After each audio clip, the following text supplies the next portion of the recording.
Hello ladies and gentlemen, this is TTB speaking and welcome to World of Warcraft Battle for Azeroth. This is the instance Siege of Boralus. Mythic difficulty is one of the new instances that are only accessible if you have sufficient reputation with the honor bound here as Horde for example, and that reputation requirement is 7,500 from the honored level.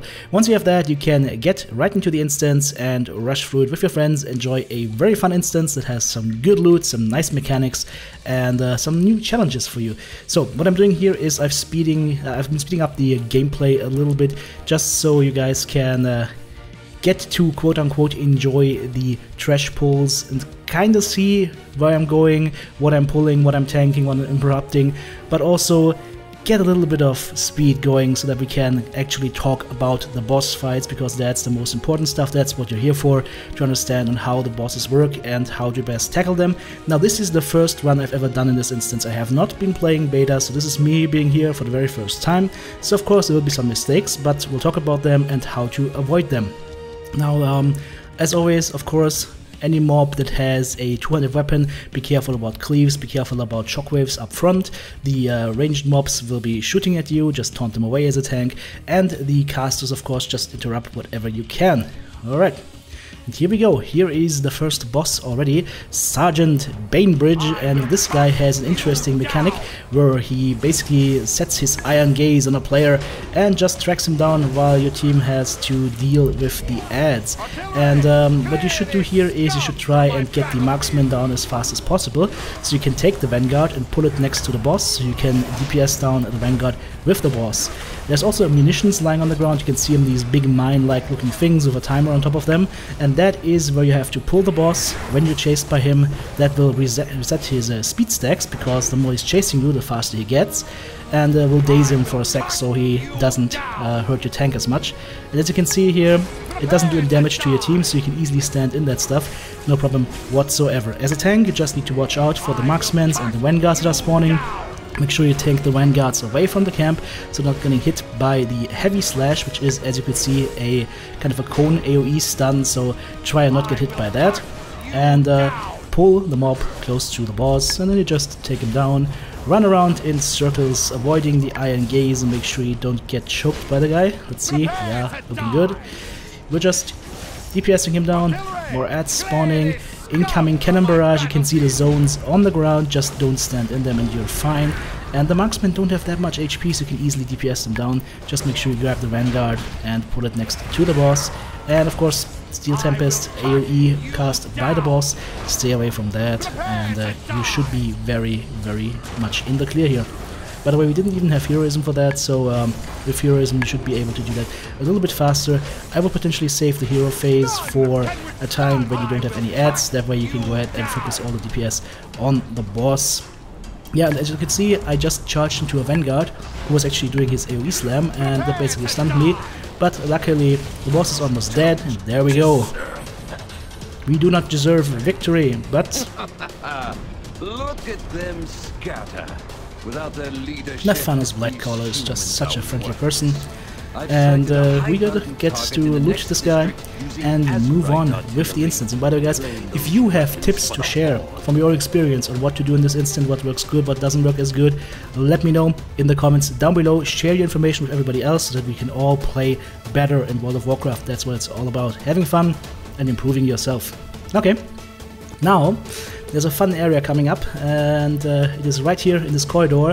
There is a shooting galley basically, and you need to get behind cover or you will get shot while these guys are firing, and when they're reloading, that is the time frame that you have to actually go ahead and charge in on them. So they're firing, I'm waiting, I'm going in, engaging them. At that point they stop shooting their killer shots, and you can just DPS them down and kill them. Now there's an exclamation mark here for a quest item here below in the water. You should loot that, it's really, really good. It triggers a nice video sequence, I'm not gonna spoil that, but you're gonna get eaten by sharks, so, well, just get chomped. Just get chomped. Or be very, very fast. But yeah, stay out of the water. Water is bad. The water is basically lava, so don't be in there. And also don't pull in front of your tank, because that could get you wiped. Okay, that was a close one. We're fine, we're good. Everything good. we just sacrifice the monk, and that is a-okay. Okay, so as you can see, there's quite a bit of trash in this instance, but it's not that hard. Just be sure to dodge the commander when he's trampling, because again, that will go ahead and basically stun anybody that is getting trampled. And now we're approaching the next boss, Dread Captain Lockwood, and as before, just pull the mobs out of the room and try to take him down. She's gonna be yelling around a little bit and calling down artillery shots on your team, but that is fine, this should not be a problem. Just make sure you don't accidentally engage her while you're pulling the trash, because if that happens, like so, then you just have to disengage her. Just go behind the bridge here, the door closes and the boss will de-aggro, however. There we go.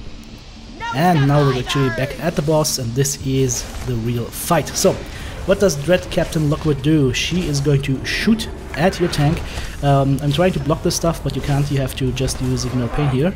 And once you DPS her down a little bit, she's gonna send her deckhands and her cannoneers towards you. That cannoneer will drop a cannon, and once you have that cannon, you can then use that to basically let her feel her own artillery in the face. And you do that a few times, and then she's gonna jump back to you, and you can start killing her again. She's also got a knockback shot, so what the tank should do, you should tank her away looking from the camp, and everything will be fine. She's not gonna move around a lot, so not that big of a problem. So as you can see, there's a cannon on the ground, teammate picks it up, blasts her in the face, she is back in the middle, and we're back to tanking and spanking. Clear the deck, that is her knockback ability. Poof, we get knocked back, we charge back in, and get shot in the face again. There's not much crazy stuff happening here, just again, as always in this add-on, guys, dodge the AoEs, and you should be very, very fine. Yes, as you can see, there's not much happening in this fight. This is one of these fights that is nice and relaxing, and in the end you get a little bit of rewarding epics for all your troubles. There we go. She is sailing to uncharted waters, or she might come back as an undead. You never know with the Forsaken. That is fine by us. I'm just gonna go ahead and grab all this nice and glittering loot, and we're off again to do some more trash over to Hadal Dark Fathom.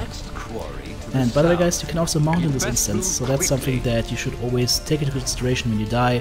Just go ahead and get on your mount and rush back in. And again, new scene, you have to, again, dodge the shooting.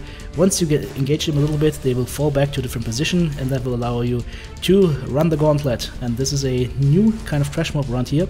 These big ogre-like looking things, you need to be careful with them. They have two things that you need to watch out for.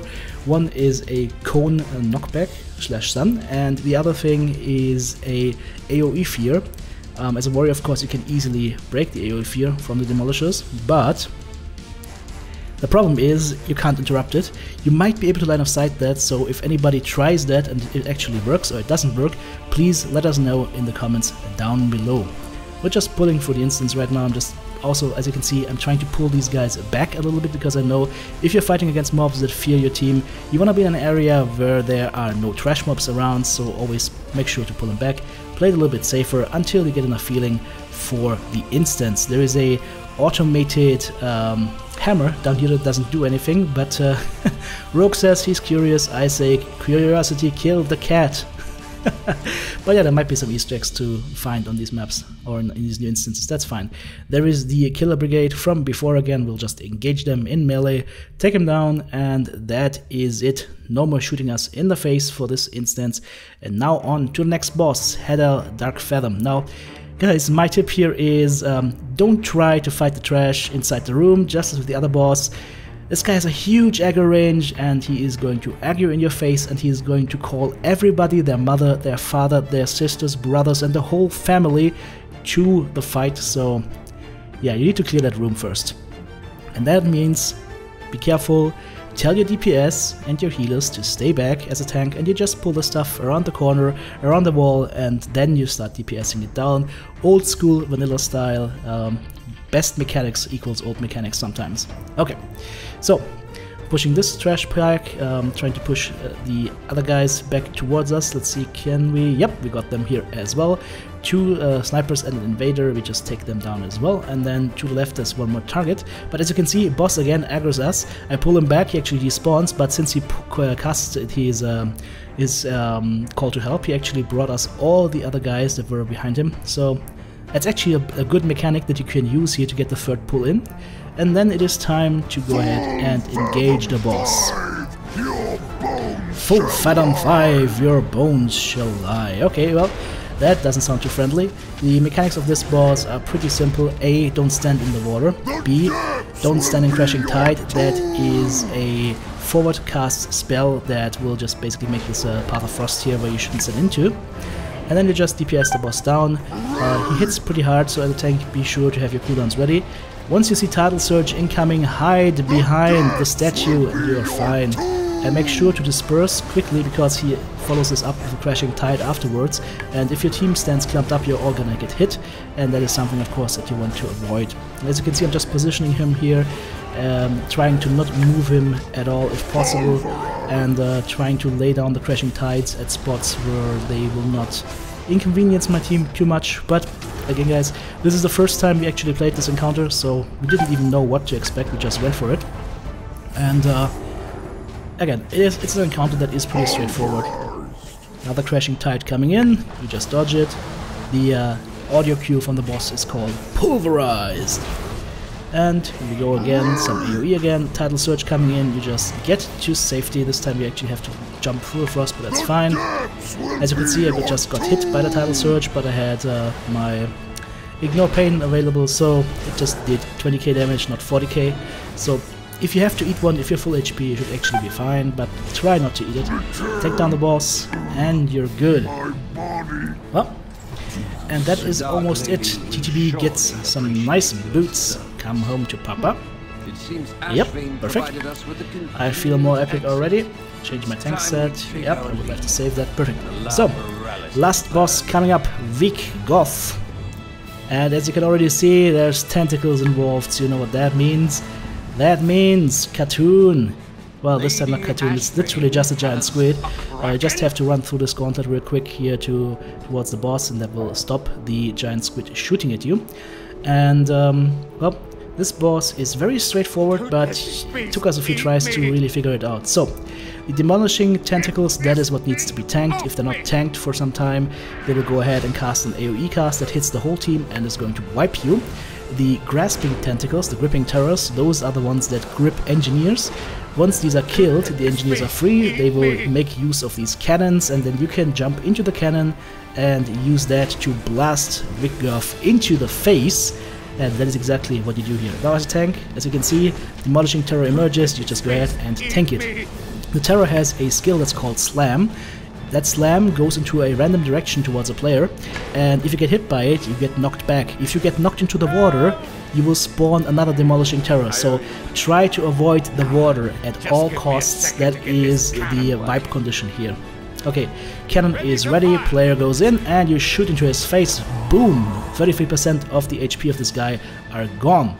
Now you move over to the left-hand island, same thing again, demolishing terror needs to be tanked, and the guy on the right-hand side is in a gripping tentacle where he needs to get pulled out from. You can see slam coming in. The slam always goes in the direction of the red part of the tentacle, the red inner side, so make sure to keep an eye out for that.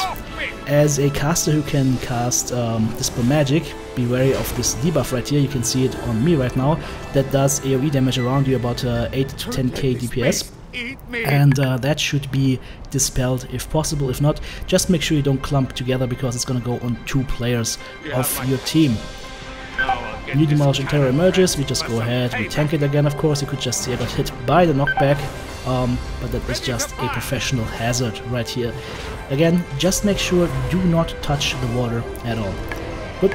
Second cannon has fired, now you have to go over the other side, and I recommend to go on the right hand side. The left hand side is much harder to go to. And same thing happens again, we need to go ahead and tank the melee tentacle. There we go. Got him. Let's see where the slam goes. Slam goes right in between me and the rogue. Poof, it goes through, nothing happens. Perfect. The tentacles are, well, the boss is actually spraying some water that did not hit anybody, very good.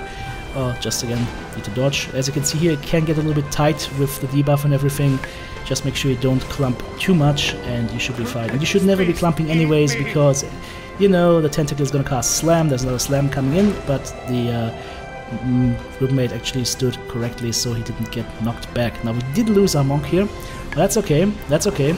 This is the last cannon, guys. You only need 3 cannon shots, so if it's a question of survival and you have 2 cannons down and the last cannon almost ready, just try to survive as long as possible. Prioritize getting the 3rd guy out so you can go ahead and repair the cannon. And once that happens, you can go ahead, loot and profit. There's another demolishing terror coming out here right now, which I have been ignoring. Now I realize, oh shit, there is a melee tentacle. So let's go ahead and tank that. There's 1 cast of Slam. Okay, he just goes into nothingness, nothing happened, very good. Try to stay away from the guy in the broken cannon because he can get damaged, so you can actually die when you're inside the cannon, so that's why I'm staying away. He is hopefully firing now. Any second, come on, shoot! Shoot! Yes, there we go! Achievement earned, Siege of Boralus. Successfully played through. Very nice.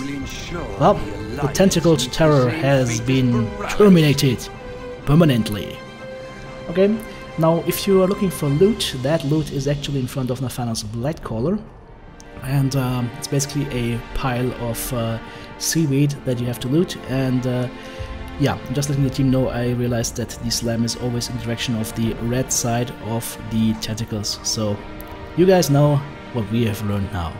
Again, if you have some tips to share on this boss, let us know in the description below. Guys, if you like this kind of video, find this helpful, please let me know, and let me know which kind of instances you would like to see next. This has been TTB, you might know me from TGN World of Warcraft. Hope you enjoyed this video, have a nice day, thanks for watching, bye bye!